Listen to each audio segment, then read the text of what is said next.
discussion item for this morning, and that is on the roadway conceptual analysis study. Brian Sanders is here this morning, our manager of the Transportation Planning Division. He's going to frame that item. With that, Mr. Sanders, you're recognized. Good morning, Mayor, Commissioners, Comptroller Diamond. It's my pleasure to present the Tiny Road RCA study. This is a work session, so there's no decisions to be made today. I'm going to start with the overview for the project. We'll talk about the existing conditions that we investigated and documented, as well as how we arrived at the recommended improvements. Talk about the public engagement throughout this project schedule, and then finish up with a summary. So Tiny Road is on the county's long-range transportation plan. The study begins at the south end of the Bridgewater Middle School. We wanted to be sure that we captured all that's happening at the school, and it extends north to Tilden Road, where it dead ends there. It's about a 2-mile long roadway. The corridor is mostly residential on the east side of the road. There are a couple of residents on the west side, larger lots facing the roadway. And Conserve 2 is a major component of the west side from Hamlin Groves all the way to the expressway. Major component of this study is the identification of improvements and the documentation of the project need. And we need to be cognizant of all the users within that corridor, making sure that we address safety, mobility, comfort, and connectivity. And there's an underpinning of the FDOT Safe Systems approach that we're also cognizant of, and that recognizes that it's a shared responsibility of the people who plan the roads, the users of the roads, and how we maintain those roads as well. And that goes directly into the board's approval of the Vision Zero objective that we all have here, driving fatalities and serious injuries to zero by 2040. That's our goal. As we recommend an improvement for this project, there's a lot of stuff that happens ahead of it, massive amounts of data collection. We analyze that, all that data. We have multiple divisions in the county that review this. There's professional engineers, planners, geologists. We have a consultant team that develops this as well. Just want to make sure that you understand how this all arrives. And then we come up with a preferred alternative for all the improvements, and we test that out in the public. And so we go out to community meetings, we review all the improvements. We got a lot of constructive feedback on this project and that was implemented in there. And then we bring that to you. All the options and alternatives are presented, and we base all that recommendation off of those engagements. And then you have an opportunity to decide what you want to approve. As we went into this project, we were considering a 4-lane widening of Tiny Road, but as we analyzed and received the traffic projections and inputs, we figured out that it's not going to be necessary to 4-lane that roadway. It comes with significant costs, right-of-way impacts, and it creates a specific context of corridor. This is largely residential. This corridor bisects the residential areas to the future Horizon West Park and other offerings to the east. And there's an important ending to Tiny Road in the south. It goes right into a subdivision. As you can see on that picture on the upper left, there's houses that front the road. So as part of our approach to this project, we wanted to direct all that southbound traffic as much as possible to Hamlin Groves Trail, which then goes to the park and the commercial area in Hamlin, real close to the 429 and in the town center. The 2-lane option is a complete street approach. Separated travel lanes increases the safety for head-on collisions, the addition of very large sidewalks and medians to help control the speed. And it creates a very comfortable context. More about the existing conditions. Tiny Road is currently a paved road with flush shoulders. The alignment has a number of vertical hills that exceed the roadway criteria, and as you're driving on there at speed or maybe a little above, your stomach tells you that these hills are a little bit out of tolerance. So that's a particular feature, and that has played into some of the crashes and fatalities that we've documented in this corridor as well. The Horizon West Trail exists on the east side. You can see it there. It's a 10-foot trail, but it stops short of Tilden Road. That's the next project that the Parks Department has in their list of improvements is the Horizon West Trail continuance to the north. There's a number of community features. There's a number of schools, churches, parks, and recreation in the area. Not a lot directly off of this corridor, but in the surrounding areas, the schools are a major feature.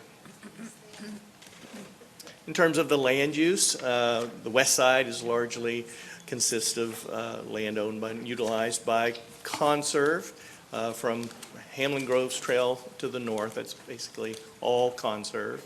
And the east side is predominantly single-family residential. The south half of the corridor falls within the South Florida Water Management District, and there's a couple of natural basins that occur there. And you can see also the existing ponds. We looked at all those ponds to see if those could be used, expanded. And in the north, the St. Johns River Water Management District controls. So technically, it's a little more challenging, but we've had other projects like this, so it's not a big deal. And we recognize two basins that naturally occur, as well as the ponds along the corridor.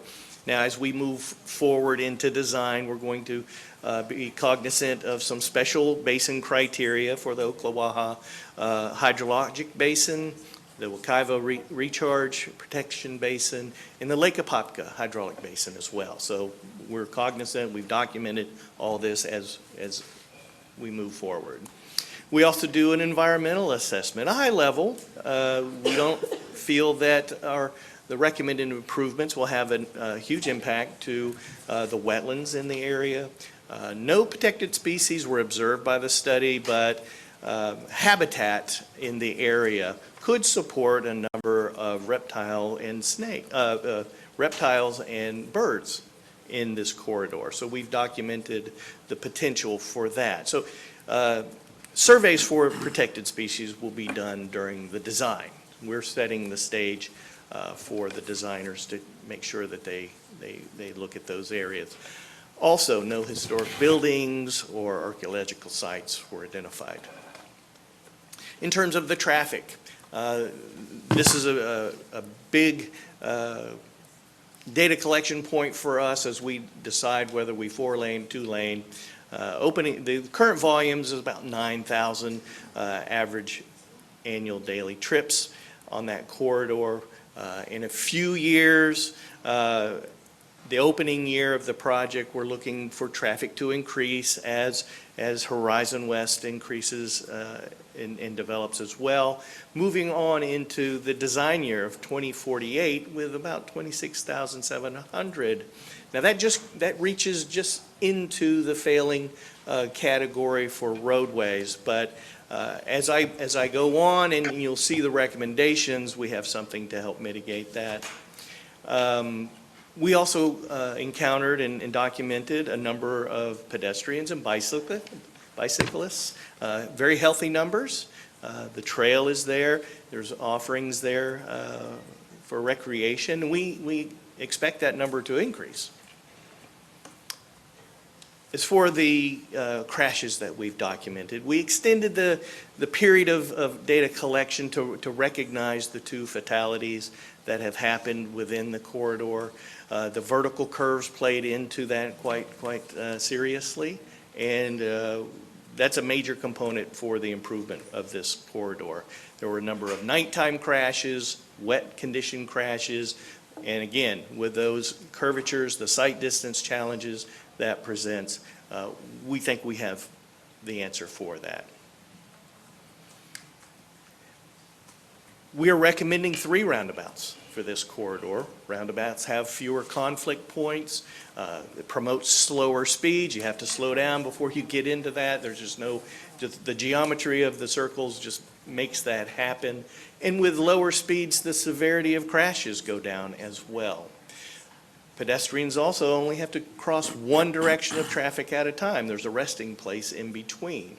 However, roundabouts are a bit auto-centric, and so we're also recommending that 2 pedestrian hybrid beacons be introduced into this corridor as well. One of those at a roundabout, and that's at the Hamlin Groves, and you'll see the geometry coming up and why we put that there. And then the other one is further to the north, where there isn't traffic control, and it allows pedestrians a protected crossing in that longer stretch. And just in terms of how those pedestrian hybrid beacons work, they're pedestrian activated. The first thing that happens is the yellow flashing light comes on. That's the lower of the 3 bulbs there. And then it goes steady, as a regular traffic signal does. And then the 2 red lights come on. Vehicles must stop. Once the pedestrian or bicyclist gets across the roadway, there's a specific timing that we institute on there. The red lights begin to flash, wigwag, back and forth. That lets the drivers know that the pedestrians are clear, that you could proceed as a stop sign intersection. Eventually, the red lights stop and go dark again, and that institutes the free flow of that intersection. In terms of the typical section that's being recommended, 2 11-foot travel lanes, 1 in each direction. The 11 feet narrows that lane down, helping to control speed. A very nice median at 22 feet, including landscaping. That also goes to the speed control of the project. Curb and gutter also narrows that field of vision for the driver down. And then 2 10-foot multi-purpose paths. And one of those extends the Horizon West Trail to the next point of development. Also important, as we saw some nighttime crashes there, roadway lighting is very important for safety, and roundabouts need lighting as well. So just walking through the corridor from south to north, north is to the right. We're at the Bridgewater Middle School, and the driveway to the left, that's the main parking driveway. That is also an opportunity for students coming from the south to enter that sidewalk and that driveway. You can see that we're instituting more speed control with a raised crosswalk at that intersection. As we went through the study, meeting with the school board, they had a desire for us to add a right turn lane along the frontage of the school. And that helps buffer the overflow of traffic that happens from time to time. And we said, that's fine, just work with us with a right-of-way. The school board said, we'll donate the right-of-way. And so we worked very nicely with the school. The next intersection is Bridgewater Crossings and the bus driveway into the school.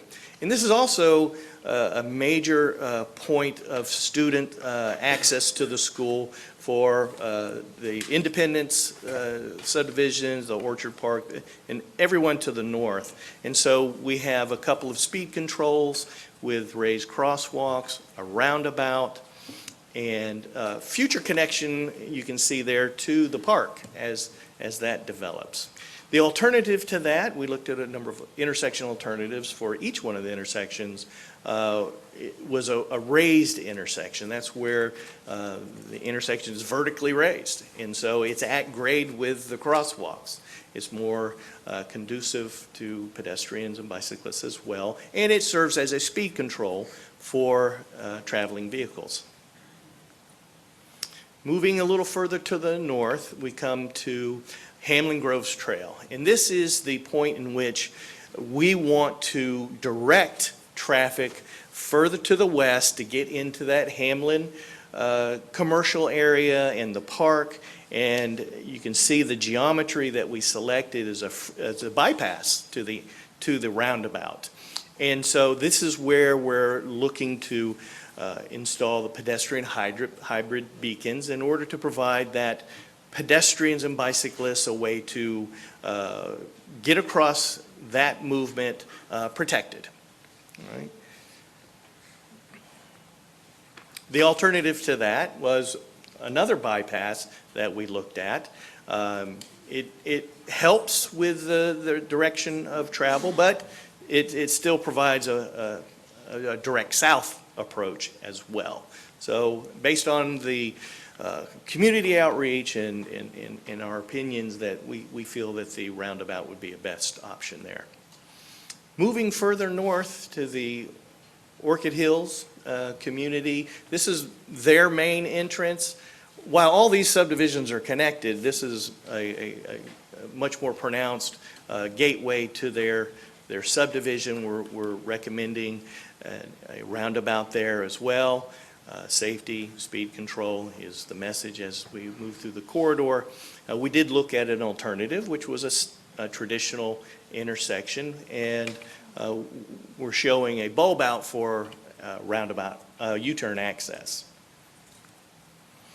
And then at the very north end of the project, this is where we were looking to provide some more pedestrian protection and bicycle protection in crossing this corridor. This is the longer segment between the roundabouts and Tilden Road. And so we're recommending the pedestrian hybrid beacon here as well as a standard intersection. Green Orchid Avenue, also a standard intersection with turn lanes at the very north end. This tiny road does go under the 429. The space under there is very tight. It's only about 60 feet. And so we transition from a full median down to a traffic separator.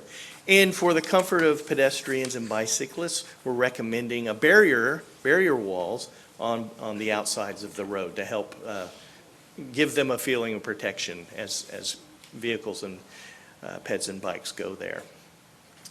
And then at the very north end of the project, where we intersect with Tilden Road, we worked very closely with the Foundation Private School, which is located in the southwest corner. They have a very large complex, a lot of ball fields, a lot of lighting. They were concerned about a number of oak trees that would have fallen with our option number 2. The sidewalk would have taken out many of those large oak trees. They felt that it was a benefit to keep those, and so they're willing to work with us with additional right-of-way to move the sidewalk around the backside of the trees. And here also is where the Horizon West Trail continues on the east side of the road, and we bring it across Tilden Road, and that's the point in which Parks would then connect and push that trail further to the north. In terms of stormwater ponds that we're recommending, we were able to use and expand a pond 1A at the very south end. There is a piece of county property, pond number 2 on the east side that we're recommending as well. And then the northern half in St. John's River Water Management District, we worked together with utilities and Conserve 2 to locate 2 ponds on that property. Now, we're going to take you through a fly-through. Can you push the start button on that? Thank you very much. Sorry there's no music. can hum if you like. But this kind of gives you a feel of how this project will flow.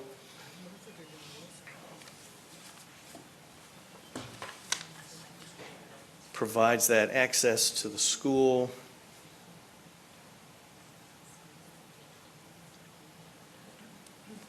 The vertical curves will be tamed.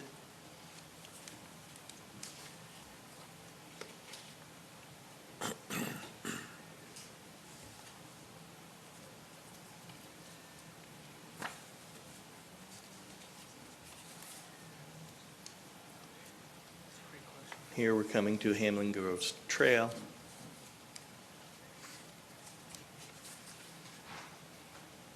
Even the line of sight is diverted by the roundabout. You really can't see what's south of there if you're heading south. You have a natural diversion to the west.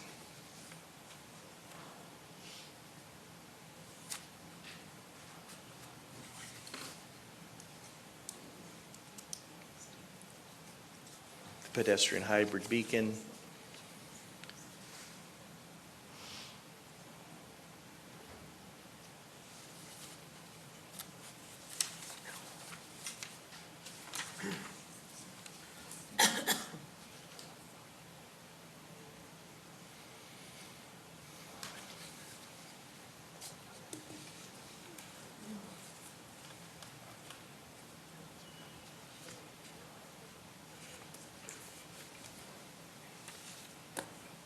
I think we may need to speed this one up.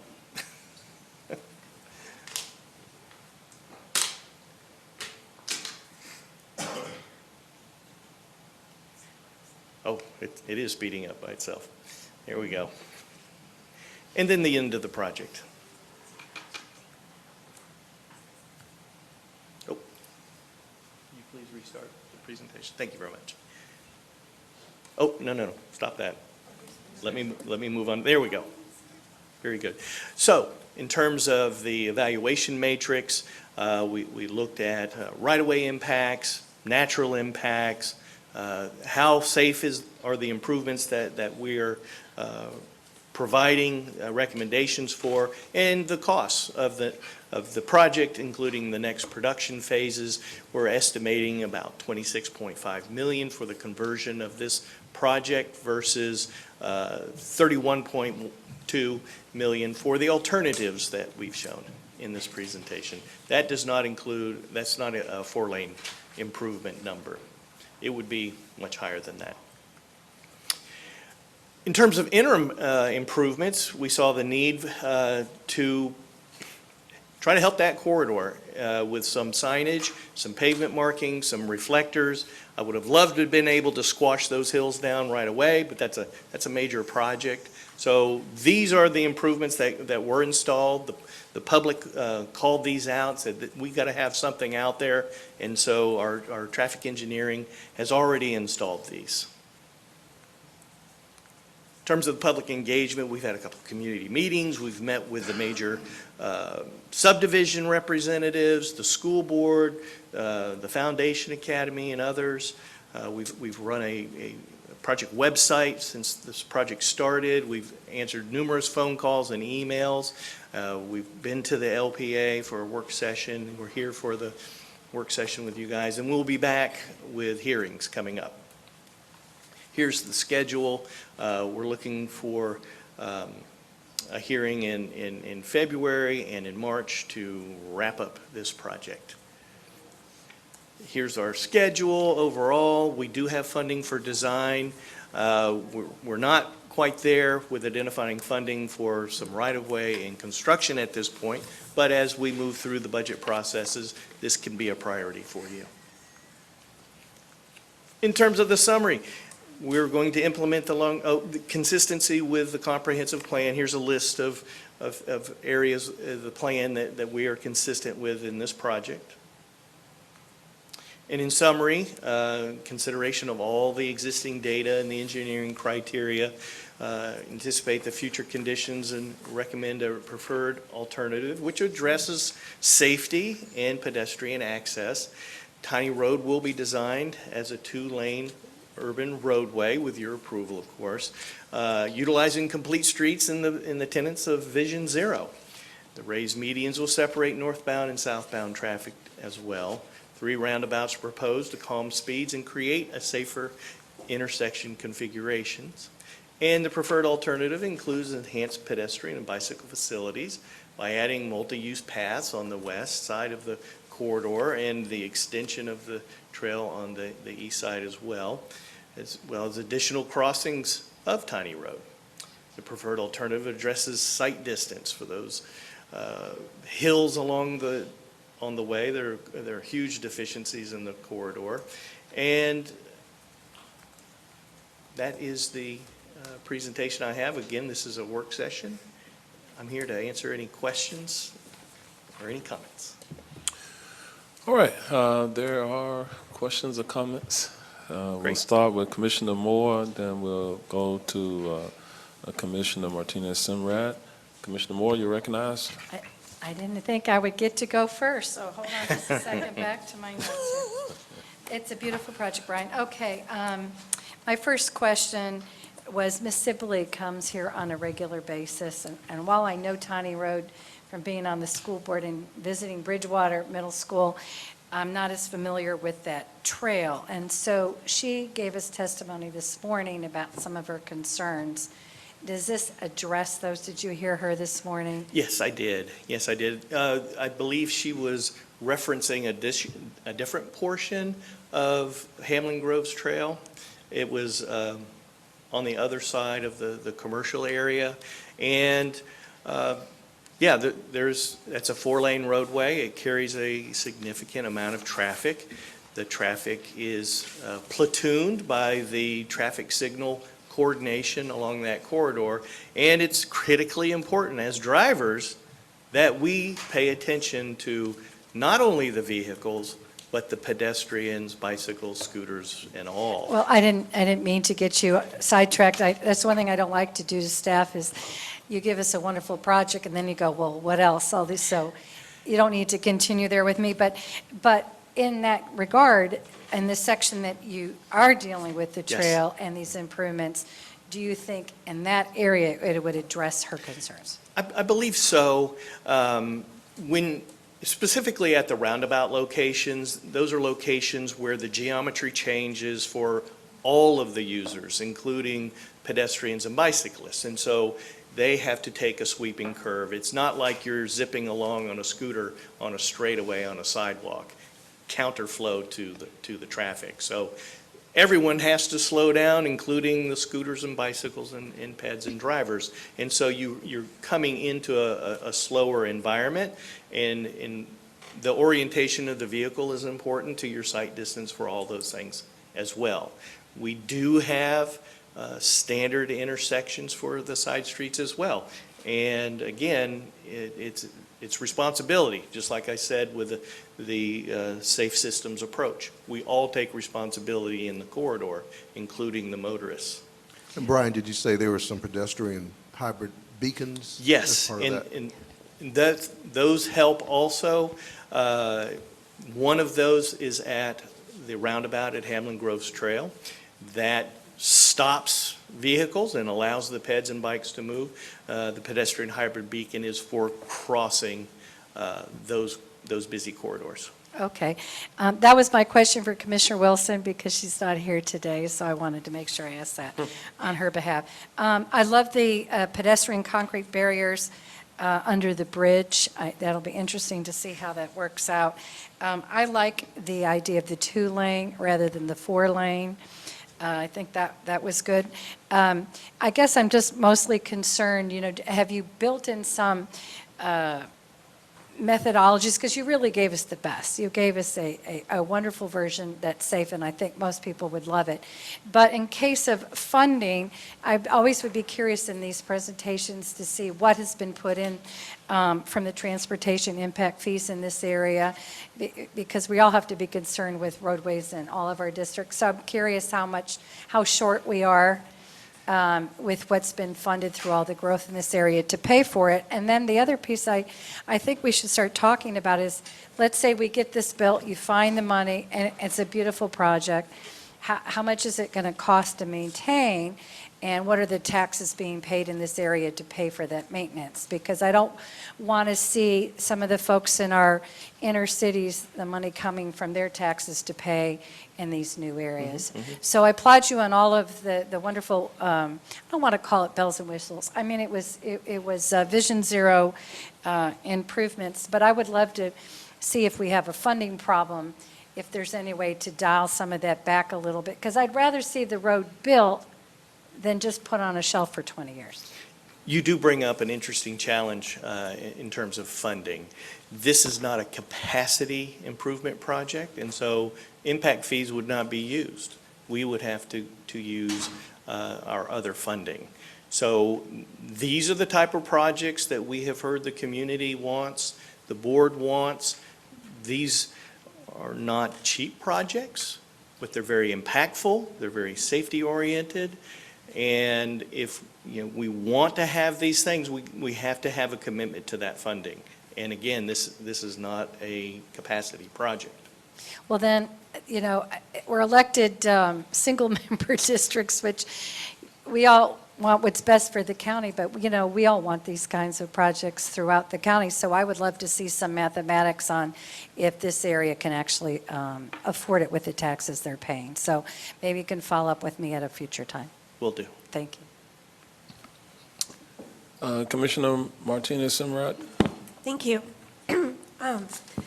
First, I just wanted to tell you, I got this great compliment about you and your team on this project.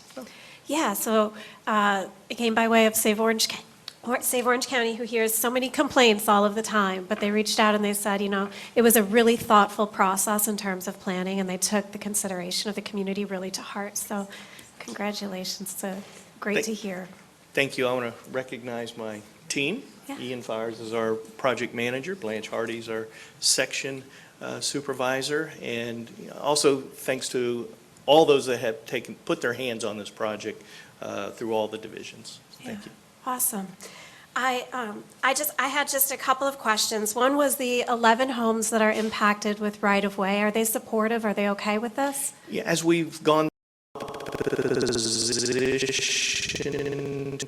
to it, those properties are a bit larger in size as well. These are strip intake impacts, minor. Hopefully they saw that that inconvenience wasn't outweighed by the improvement that we would provide. Okay, good. The other was that during my briefing and then during the presentation, it just kind of seemed that wildlife maybe wasn't, they could be there, but they might not.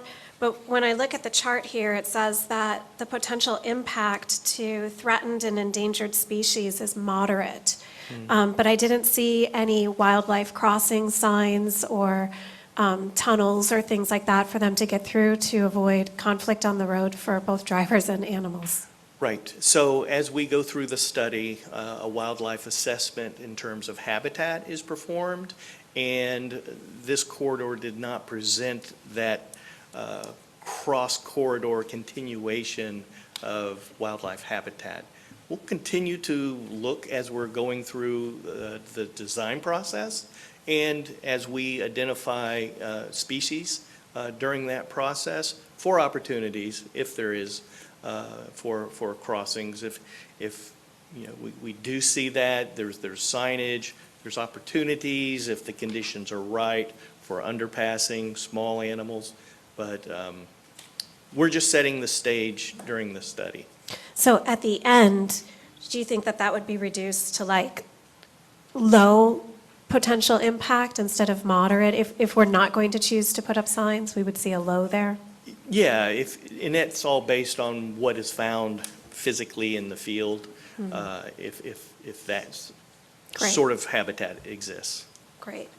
And then just pertaining to the finances and the lifespan of this project, I know that this is not using impact fees, so it's not for capacity, but so we're building it for today's population. We're not forecasting or building it for the potential increase in that area, because this is a hotbed area for development.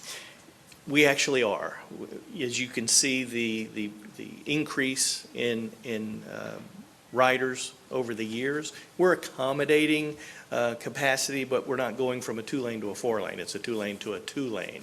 And in terms of where this is situated and in our vision of what the growth would be in this particular area, there's not a lot of places to go there. There may be some cut-through traffic, but basically you're going home. You know, you're leaving from home, you're going back to home through this corridor. And it's situated in between the village of Bridgewater and Town Center. There's a big recreational facility that's going to eat up a lot of the vacant land that's out there. So there's not a whole lot of potential growth right around the corridor. It's all to the south. So in the video, as it's driving, there's on the left side of the road, a large vacant land. Is that the recreation area, or is that for potential development? That's conserve. Conserve? Yes. Right. Okay. So what would you say then is the lifespan? If we put in, it looks like, what, 26 million into the road? What's the lifespan on it? Our typical design year is 20 years. For capacity, too? Yeah. Okay, thank you. All right. There are no other questions or comments regarding your presentation, so I thank you. We look forward to updates as we move forward. Thank you very much. So Mayor, I was going to make one comment since it was mentioned and Commissioner Wilson's is not here regarding Hamlin Grove Trail in the comments. I just wanted to note that actually Commissioner Wilson and her team have had some meetings in HDR, and we engaged our consultant. HDR is actually doing a safety study on Hamlin Grove's Trail. So there is some work. Commissioner Wilson's office has been involved. Commissioner Wilson has been working with the staff on that safety study. So just wanted to make mention, since there was a question, Commissioner Moore, but there was a question, comment made earlier about it. So I'll let her know. Okay. Before we take a recess for a lunch break,